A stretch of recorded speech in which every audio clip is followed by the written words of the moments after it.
everyone, आज चाहिँ हामी पोखराको लभली डाँडा घुम्न आएको अनि यसो ज्यान ततामहरू घुम्न आएको ज्यानै तात्तिनु हो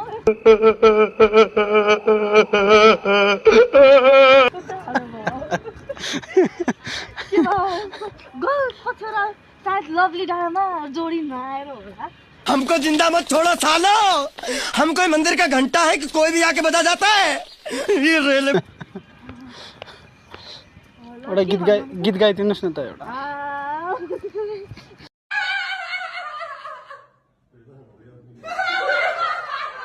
लभली डाँडा घुम्न आएको अनि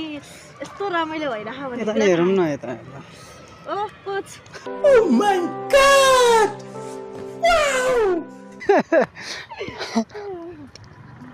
म बोल्दिनँ मात्र बोलेर अलिक यस्तो जोडी आउने ठाउँमा हजुर एक्लै आउनुभयो त अनि भिडियो हेर्नेले चाहिँ मलाई माया गरिदिनु होला है